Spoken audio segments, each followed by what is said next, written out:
The Portland rain was a familiar friend, a soft drumbeat against my window as I woke up most mornings. I'm Daniel Brooks, 29 years old, and for the past 5 years Portland had been home. It was a good life, or so I thought. I worked as a software developer, a steady gig that paid the bills and allowed for the occasional splurge on a new craft beer or a weekend trip to the coast. My apartment, cozy two-bedroom in a quiet neighborhood, felt like a sanctuary. And at the heart of it all was Sarah, my girlfriend of nearly 3 years. Sarah was vibrant, quick-witted, and had a laugh that could chase away any gray day. We met at a friend's barbecue, and from the moment she spilled a little mustard on my shirt and then tried to awkwardly wipe it off with her napkin, I was hooked. We built a comfortable life together, filled with shared meals, movie nights, and long walks along the Willamette River. I pictured a future with her, one where our apartment would eventually feel too small for the life we were building, and we'd start talking about a house with a yard, maybe even a dog. We talked about it sometimes, those dreams, over coffee on lazy Sundays. It all felt real, tangible, like something I could reach out and touch. Then came David. David was a new hire at my company, a junior developer fresh out of a coding boot camp. He was a decent guy, quiet, a bit awkward, but smart enough. We weren't best friends, but we were friendly. We'd grab coffee sometimes, chat about work projects, the usual office stuff. One day he mentioned he was house hunting. It was purely by chance, a stroke of what I now see as terrible, terrible luck, that the unit right next door to Sarah and me had just become available. It was a good spot, same layout as ours, and the rent was reasonable for the area. I remember thinking it would be convenient. Someone I knew living so close, someone I could carpool with occasionally or grab a beer with after work without much fuss. So I told him about it. I even put in a good word with our landlord, saying he was a reliable guy. He moved in a few weeks later. Sarah and I helped him carry in a few boxes, and we all shared a pizza on his first night. It felt neighborly, a positive thing. Looking back, that pizza tasted like ash, though I didn't know it then. The first time David properly met Sarah, not just a quick hello in the hallway, was at his birthday party. It was a small gathering at a local brewery, just a handful of coworkers and some of his friends from college. Sarah and I went together. They barely interacted. From what I saw, a quick introduction, a polite smile, maybe a brief chat about the beer selection. Nothing that stood out. It was just another night out with friends, but it's funny how life works. That was the first time they truly met, spent more than 2 minutes in the same room. And I swear to God, from that night on, I felt something shift. It was subtle at first, almost imperceptible, like a faint tremor before an earthquake. Sarah started mentioning David more often. Oh, David was asking about that new coding project. Or David recommended this great new coffee shop. Harmless, right? Neighbors talk, coworkers talk, but then came the inside jokes. Little glances between them that I didn't quite understand, followed by a quiet chuckle from Sarah or a quick smile from David. Text messages, random and frequent, buzzing on Sarah's phone when David wasn't even in the room. She'd always turn her screen away from me or quickly tap it shut if I walked by. Low-key vibes, the kind that nag at the back of your mind, whispering doubts you try to ignore. Anytime I brought it up to her, even gently, she'd go into full gaslight mode. Her eyes would widen in feigned innocence, her voice dripping with disbelief. "You're being paranoid, Daniel," she'd scoff a little too dramatically. "Do you really? You think I'd cheat on you with your coworker, my neighbor? Do you hear yourself?" Then the kicker, the one that always hit hardest: "You have trust issues, not me." And I'd retreat, feeling foolish. Maybe she was right, maybe I was just being insecure. My past relationships had been rocky, scarred by small betrayals, and I worked hard to shed those old habits, to be a trusting, open partner with Sarah. I didn't want to be that guy, the one who couldn't trust his girlfriend. So I'd apologize, tell her I was just being silly, and try to push the unease away, but it never truly left. It festered, a tiny, dark seed of suspicion planted deep inside. Fast forward to this week. I had a short work trip scheduled, supposed to be 3 days, up to Seattle for a client meeting. I didn't tell Sarah the specifics, just that I'd be gone until the weekend. My flight was early Monday morning. I said goodbye, gave her a kiss, and packed my bag with the usual work essentials. The plan was to be back Friday afternoon, but the trip got cut short. Issues on the client's end, a sudden change in scope, meant we wrapped everything up in just one day. I was back at the airport by Tuesday afternoon, feeling a mix of relief and mild annoyance. Relief to be done with the long meetings, annoyance that my brief escape had been curtailed. As I waited for my flight, an idea sparked. Hey, I'll come back early and surprise her. It'll be a nice treat. I'll swing by her favorite Thai place, pick up her usual pad CEO, and we can have a quiet night in. A perfect reunion, I thought. The drive back to Portland was quicker than I expected. The Tuesday evening traffic wasn't bad. I called in the takeout order, the smell of lemongrass and peanut sauce already making my stomach rumble. I pulled into our parking lot around 8 p.m., the paper bag warm in my hands. The lights were on in our apartment, a soft glow escaping through the blinds. Good, she's home. I unlocked the door, trying to be quiet, a playful grin on my face. "Sarah, I'm home," I called out, but my voice felt strangely hollow in the sudden silence of the living room. Then I heard them, voices, hers unmistakably, and a man's from the bedroom. My heart, which had been light with anticipation moments before, suddenly felt like a block of ice in my chest. It wasn't a casual chat. There was a low hum, a murmur of intimacy that punched the air out of my lungs. I don't know how I stayed calm. I really don't. My mind screamed, my blood turned to acid, but my body moved on its own, one foot in front of the other, down the short hallway. Each step a deafening thud in my ears. The bedroom door was slightly ajar. I pushed it open slowly, a sliver of hope, a desperate, fading prayer still clinging to some corner of my mind. Maybe it was a friend, maybe I misunderstood, but there was no misunderstanding. I walked down the hallway and caught them together naked, my girlfriend and my coworker, David. The room, dimly lit by a bedside lamp, felt like a spotlight on my shattered world. David was out of bed in an instant, a flash of pale skin, his face a mask of utter horror. I heard him curse a guttural SHT as he fumbled for anything to cover himself. Sarah, meanwhile, pulled the sheets over her body, her hands flying to her hair, trying to gather some semblance of dignity. I heard a strangled sound from her, something like "bah, bee," but it barely registered. My entire system had stopped functioning. The world tilted, the air left the room, and all I could see was the raw, undeniable proof of their betrayal. Her face wasn't apologetic, it wasn't remorseful. It was pure, unadulterated surprise. Surprise that I was home. Surprise that her perfectly orchestrated secret, her little tryst next door, had been so abruptly, so thoroughly exposed. That look, the one of being caught, not of being sorry, cemented it. It was an ugly sight, an image burned into my mind, sharper than any photograph. The betrayal was a physical weight, crushing me. I just stood there, I didn't even say much. My mouth felt like sandpaper, my throat constricted. What was there to say? The scene screamed everything. I just turned around, turned my back on them, on the wreckage of my life, and walked out. I walked past the living room, through the front door, leaving the takeout bag still warm on the kitchen counter. I walked out into the cool Portland night, my feet carrying me automatically to my car. I've been sitting in my car for hours now, the engine off, the windows fogged with my breath in the chill of the evening. The takeout is cold on the kitchen counter back there, probably forgot. I've been trying to process it, trying to make sense of the senseless. We lived together, Sarah and I, or we did. That ends now. I can't stay in the same apartment with her, not after this. Not with him next door. The idea of her moving next door with him, of their whispered conversations drifting through the shared wall, of seeing him in the hallway, in the laundry room, knowing what they did, what they're capable of, that's the part that makes me feel physically sick. The thought of it twisting my stomach into knots, a cold dread seeping into my bones. I feel so miserable right now. The rain has started again, a soft, relentless drizzle, mirroring the tears that finally start to fall hot and stinging down my cheeks. My phone buzzes, a text from a friend asking if I'm okay. I'm not, I just needed to share this somewhere, to scream into the void, to let the world know the depth of this betrayal. I'll probably make an update post a few days later to let y'all know what decision I made. Currently, I'm just going to sleep at a friend's. I'll return home when I'm in a better headspace, if that ever happens. I'm Daniel Brooks, 29 years old, living in Portland, Oregon. Not the most exciting life, I suppose, but it was mine. And up until a few hours ago, I thought it was pretty good. I had a decent job, nothing flashy, but it paid the bills and let me enjoy the craft beer scene that Portland is famous for. I had my routines, my favorite coffee shop where the barista knew my order, and a small circle of friends I'd known since college. My life felt comfortable, predictable, and frankly, a little too settled for a guy who was still technically in his 20s. But most importantly, I had her. Sarah, my girlfriend. We'd been together for 3 years, lived in a cozy 2-bedroom apartment near Laurelhurst Park, and I honestly thought we were heading towards something real, something long-term. Marriage, maybe, kids eventually. The whole 9 yards. Looking back now, it all feels like a dream, or maybe a convenient lie I told myself. Our apartment was on the second floor of a small complex with a nice view of some old oak trees. It was quiet, peaceful, and felt like home. Then, a few months ago, something shifted. Not in a big, dramatic way at first, but like a tiny crack appearing in a perfectly smooth pane of glass. It started when Mark, a guy from my office, mentioned he was house hunting. Mark was okay, I guess. We weren't best friends, but we shared a few laughs at the water cooler and talked about work projects.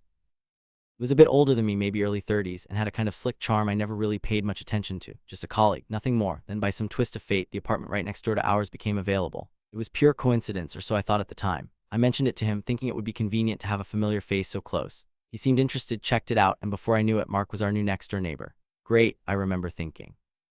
Someone I can grab a beer with if Sarah's out with her friends. How naive I was. The first time Mark officially met Sarah was at his birthday party. He'd invited a bunch of people from work, and Sarah came along as my plus one. I remember thinking they barely interacted. Sarah was polite, wished him a happy birthday, and then she'd off mingling with some of my other friends. Mark spent most of the night talking shop with a few of our mutual colleagues. It seemed perfectly innocent.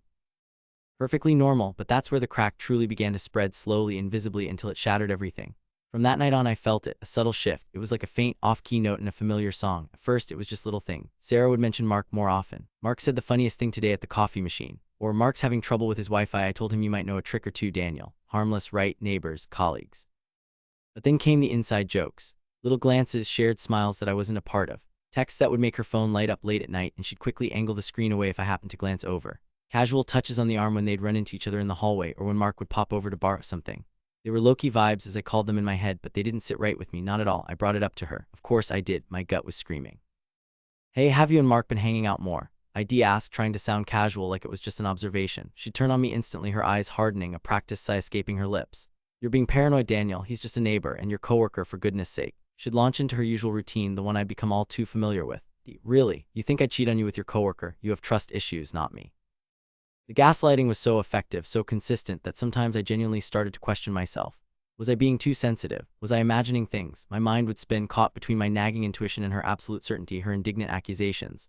I'd back down, apologize even, and tell myself I was overreacting. She always had a way of making me feel like the crazy one, the untrusting one, the problem. This week I had a short work trip scheduled. 3 days away from Portland. I told Sarah I'd be gone until the weekend, didn't give her the specifics. It was just a client meeting, a presentation, nothing exciting. But then, as fate would have it, or perhaps as some twisted form of divine intervention, the trip got cut short. Issues on the client's end. Project delayed. I was free after just one day. My flight landed back in Portland late in the afternoon. The rain, a typical Portland drizzle, greeted me as I stepped off the plane. I thought about calling Sarah, letting her know, but then an idea sparked. A surprise. She loved surprises. I'd pick up her favorite takeout from that Thai place downtown, the one with the really spicy curry she adored, and walk into the apartment like a knight in shining armor, ready for a cozy night in. It seemed like the perfect plan, a sweet gesture, a romantic reunion. I pulled into our complex parking lot around 8 p.m., the cardboard box of fragrant Thai food steaming gently on the passenger seat. My heart felt light, a sense of anticipation bubbling within me. I grabbed the food, locked the car, and headed towards the building.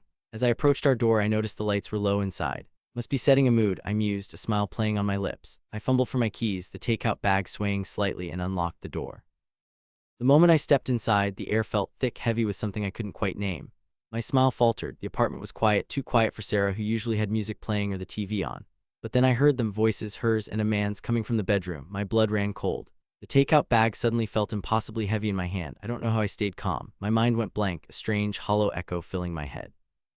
My legs moved on their own, carrying me down the short hallway towards our bedroom. Every step was deliberate, heavy. The voices grew louder, clearer, laughter, his laughter, then hers, a knot tightened in my stomach. Dread, cold and sharp, pierced through me. I pushed the bedroom door open. It wasn't latched shut, just slightly ajar. The scene that greeted me was a blur, yet seared itself into my memory with sickening clarity. The low lamplight cast long shadows across the room. My girlfriend.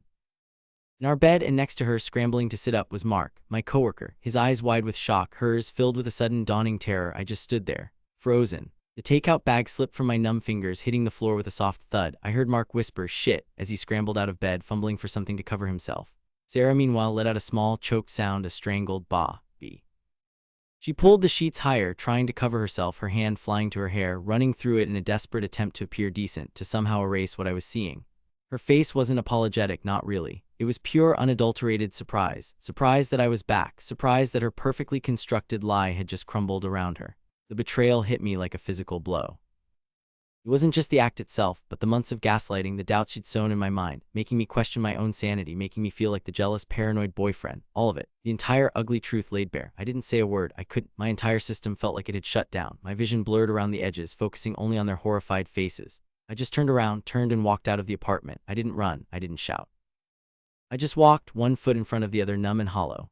I got into my car and just drove. Aimlessly at first, then I just parked here in a quiet, dark spot a few blocks from my friend Kevin's place. I've been sitting here for hours, the engine off, the air conditioning long since faded, the takeout food probably cold and congealed in its fallen bag on my apartment floor. My body is still shaking, a fine tremor that I can't seem to control. The anger is a hot, burning coal in my chest, but beneath it, a deep, miserable ache. We live together, Sarah and I, in that apartment that now feels tainted, poisoned. That ends now. I can't stay there, not with her. But the thought, the truly sickening, gut-wrenching thought, is her moving next door, with him, with Mark, living just a wall away, their laughter, their whispers, their shared secrets echoing into my space. That's the part that makes me feel physically ill. The thought of them continuing their sordid little affair right there under my nose after everything. I feel so miserable right now, so utterly, completely miserable. I just needed to share this somewhere, anywhere. I'm going to crash at Kevin's place tonight. I can't face her, can't face that apartment, not yet. I need to be in a better headspace before I figure out what to do next. But one thing is for sure, this isn't over, not by a long shot. I'm Daniel Brooks and I'm 29 years old. I live in Portland, Oregon, a city that always felt like home to me. For the past few years, my life had been pretty good, pretty stable. I had a decent job in tech, nothing glamorous, but it paid the bills and allowed me to live comfortably in a nice little apartment. I spent my weekends hiking the trails outside the city or exploring new coffee shops and breweries downtown. Life felt well settled, content. Especially with Sarah by my side. Sarah and I had been together for 3 years. We met at a mutual friend's barbecue and there was an instant spark. She was vibrant, funny, and had this laugh that could make me forget about anything bothering me. We built a life together in our cozy 2-bedroom apartment, just outside the bustling heart of Portland. Our evenings were usually spent cooking dinner, watching movies, or simply talking about our days. She was my rock, my confidant, the person I imagined spending the rest of my life with. We talked about the future, about getting a dog, maybe even a house with a yard someday. It all felt real tangible. Then came David. David was a coworker of mine. We were friendly, nothing more than that. We'd chat by the coffee machine, maybe share a joke or two in meetings. He was new to Portland, and a few months ago, he mentioned he was looking for a place to live. He'd been struggling to find anything affordable that wasn't a long commute. It was pure coincidence, really, but the apartment right next door to ours in our building had just become available. It was a prime spot, and I figured it would be convenient to have someone I knew living so close. A friendly face, a potential carpool buddy if the weather was bad. I told him about it, and he jumped on it. Within a couple of weeks, he'd moved in. I even helped him carry a few boxes up the stairs. It all felt so normal, so innocent at the time. As far as I knew, Sarah and David first officially met at his housewarming party. It was also his birthday, a combined celebration. Sarah and I went together. The place was packed, a lot of David's new friends from work, some old ones from back home. Sarah and I mingled, and I remember seeing her exchange a quick, polite handshake with David, a smile, a brief, happy birthday. They barely interacted, at least from what I saw. I spent most of the evening talking to other colleagues, and Sarah was catching up with a friend of hers who also worked with us. There was nothing, not a single flicker of anything out of place. It was just a party, but looking back now, it's funny. That was the first time they met truly as neighbors, and I swear to God from that night on I felt something shift. It wasn't a sudden dramatic change, more like a slow, creeping chill that settled over me. At first it was little things. Random texts that Sarah would get, sometimes with a quick secretive smile as she read them. More inside jokes that I wasn't privy to, a shared glance here and there that felt just a little too knowing. They'd bump into each other in the hallway or at the mailboxes, and their conversations seemed to linger a bit longer than strictly necessary. They'd laugh a little too easily at each other's comments, and the low-key vibes didn't sit right with me.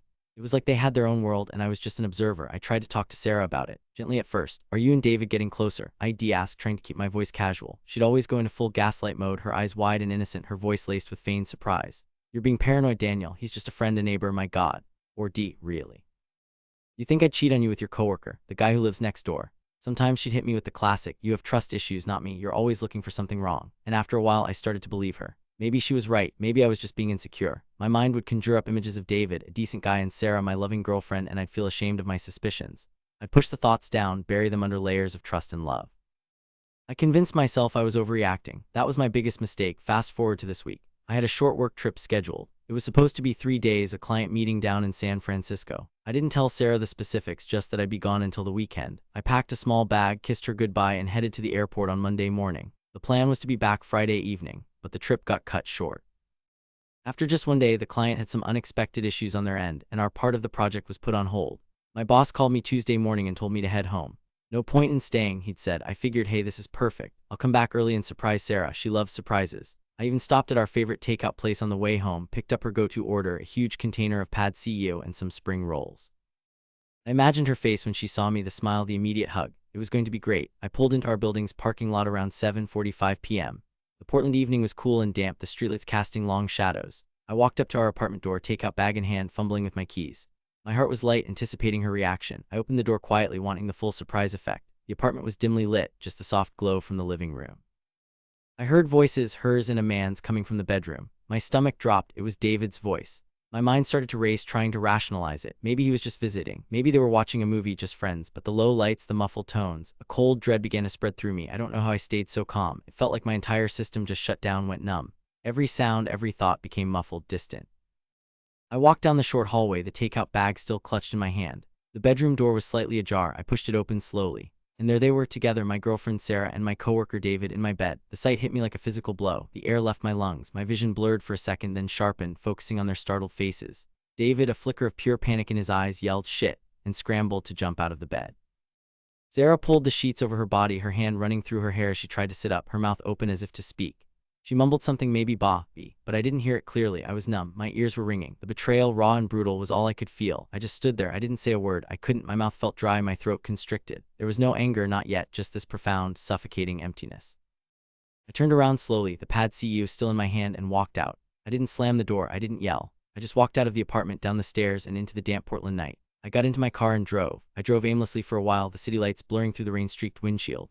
Eventually, I just pulled over into an empty lot, the kind of place where delivery drivers wait between orders. I turned off the engine and just sat there in the dark for hours, trying to process it. My phone buzzed occasionally, probably Sarah, but I ignored it. I couldn't even look at it. We lived together, shared everything, but that ends now. It has to. I can't stay in the same apartment with her. The thought of sleeping in that bed again, of walking through those rooms, it makes my skin crawl, but the idea of her moving next door with him, of them being a few feet away, laughing, sharing another private world while I'm still here, stuck in this building. That's the part that makes me feel physically sick. The sheer audacity of it. The constant daily reminder of their betrayal right there. I feel so miserable right now. The anger is starting to bubble up hot and bitter beneath the numbness. Her face, the surprise on it, not an ounce of apology. Just surprised that I had returned home early. It was ugly, truly ugly. I knew I couldn't go back to that apartment tonight. I called my friend Mark and he told me to come over. I needed a place to clear my head, to figure out what I was going to do next. But one thing was clear, this wasn't over, not by a long shot. The thought of them being happy, just moving on after what they did. It was a burning ember in the pit of my gut. I crashed on Mark's couch, but sleep didn't come easy. My mind replayed the scene over and over, dissecting every detail. The way David jumped, the way Sarah pulled the sheets, her non-apologetic look. Each replay fueled the growing fire inside me. I spent the next few days in a fog, going through the motions at work, avoiding Sarah's calls and texts, trying to figure out my next move. But one thing was clear, this wasn't just about a breakup. It was about reclaiming my peace, my space, my dignity. And I was going to make sure they knew it. I'm Daniel Brooks, 29 years old, and Portland, Oregon has been my home for the better part of a decade. It's a city that hums with a laid-back kind of energy, full of craft breweries and hiking trails, and for a long time it felt like the perfect backdrop to my perfectly ordinary, perfectly content life. I worked a decent job in tech, nothing groundbreaking, but it paid the bills and allowed me to enjoy the simple pleasures. My apartment, a cozy 2-bedroom in a quiet part of town, was my sanctuary. And for the past 3 years, it was also home to Sarah, my girlfriend. Sarah was, or so I thought, the other half of my ordinary perfection. She had a laugh that could brighten a cloudy Portland day, and a way of making even the most mundane evenings feel special. We'd spend our weekends exploring the coast or holed up in our apartment, cooking elaborate meals and binging whatever new show caught our eye. Our relationship felt solid, built on a foundation of shared jokes, comfortable silences, and what I believed was an unshakable trust. We talked about the future, about getting a dog, maybe even a house someday. It all felt so real, so tangible. Then a few months ago, a little ripple disturbed the calm surface of my life. It started innocently enough. One of my coworkers, a guy named Mark, mentioned he was house hunting. He was new to our team, a few years younger than me, and friendly enough in the office. We'd grab coffee sometimes, chat about work projects, the usual. Nothing that would ever make you think he'd become anything more than a passing acquaintance. By pure ridiculous chance, the unit right next door to Sarah and me became available. It was an older building, duplexes mostly, and vacancies were rare. When I heard about it, my first thought was convenience. It'd be nice to have a familiar face nearby, someone to borrow a cup of sugar from, or to commiserate with about the complexities of our shared office politics. I told Mark about it, gave him the landlord's number, and just a few weeks later he was moving in.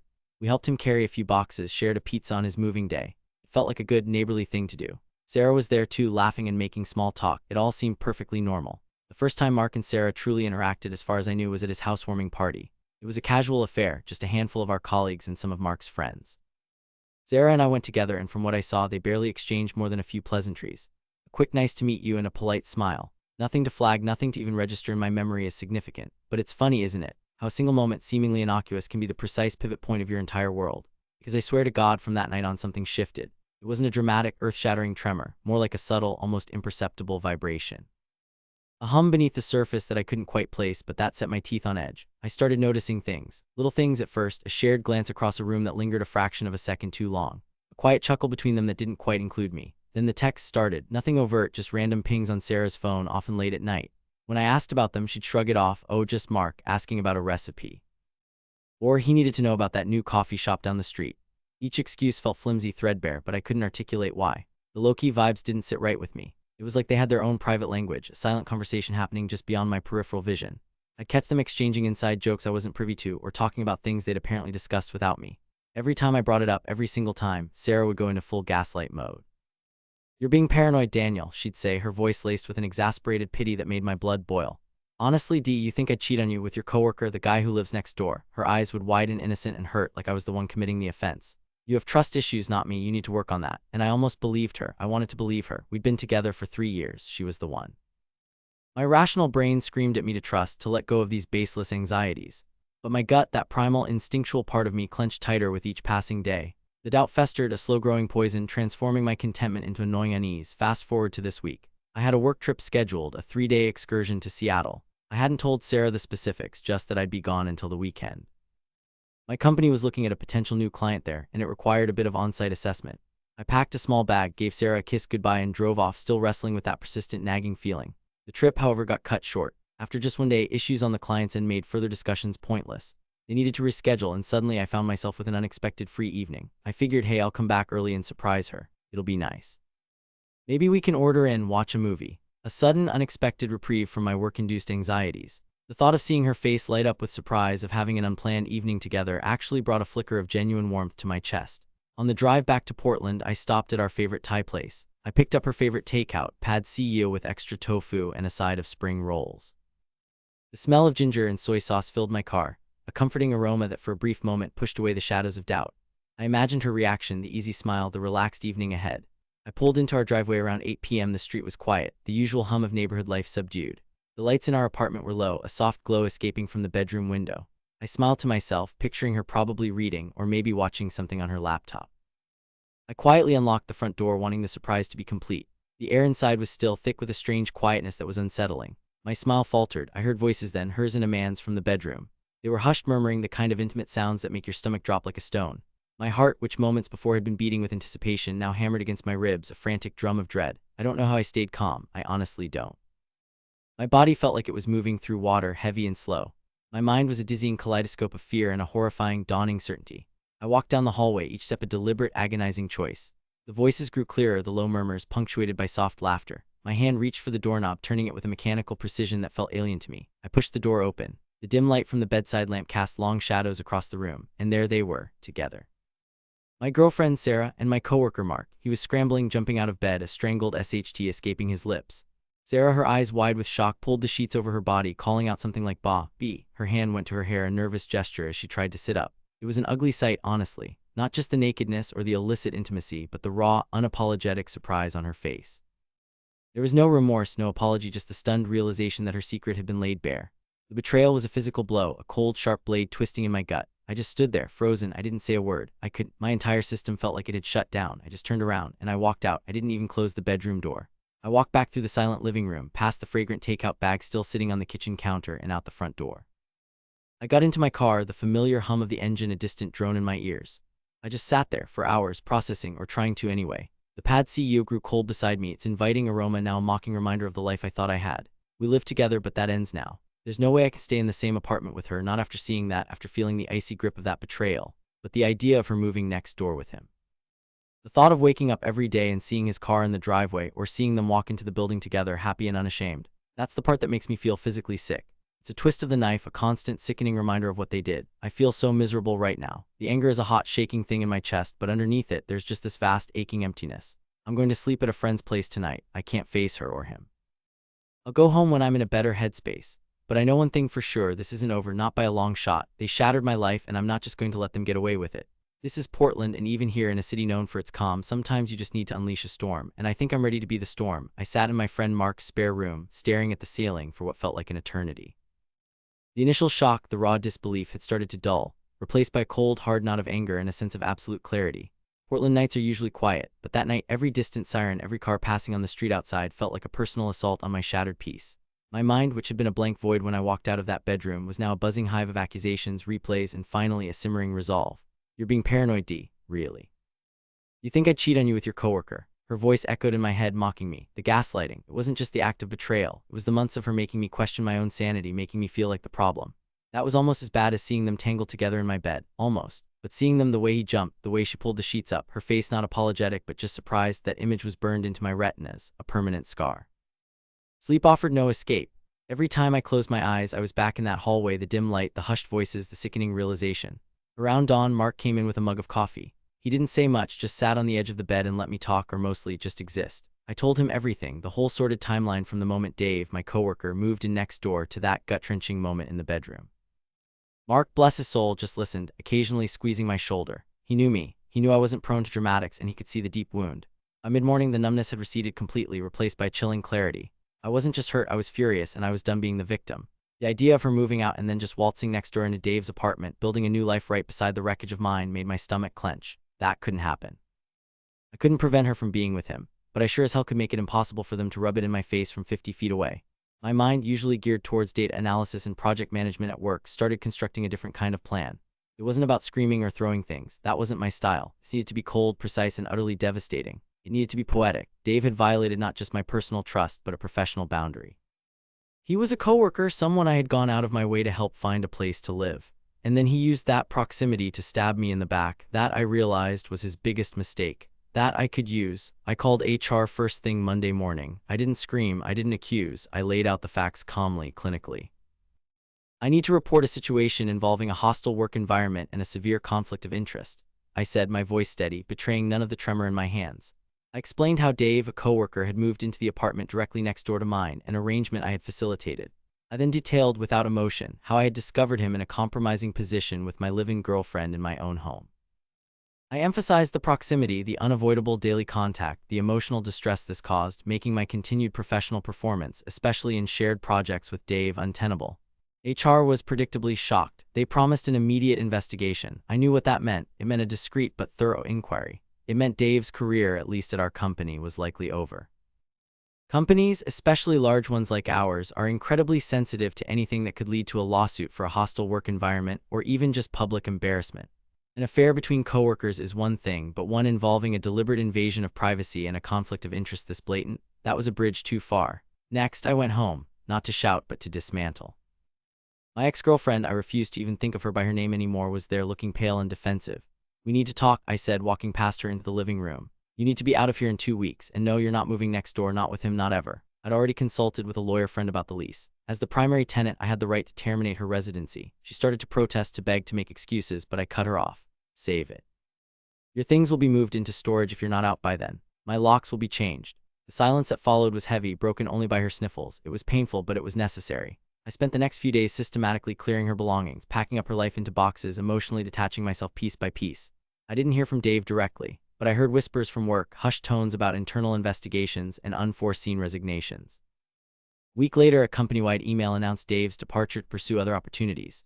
It was the corporate euphemism for being quietly fired. His apartment next door went up for rent within days. I heard from the landlord he was breaking his lease, probably couldn't afford it without the job. I sat on my porch watching the for rent sign next door flap in the Portland breeze. She was gone, he was gone from my work, and soon from next door. The physical sickness had subsided. My apartment, once a space of shared betrayal, was now just mine again, filled only with my things, my memories, and a profound sense of quiet victory. It wasn't loud, it wasn't dramatic, but it was effective. It was clean, it was poetic, and it finally gave me the space to breathe again. I guess this is my update post to the world. I'm still here, still Daniel Brooks, but stronger, wiser, and finally truly free.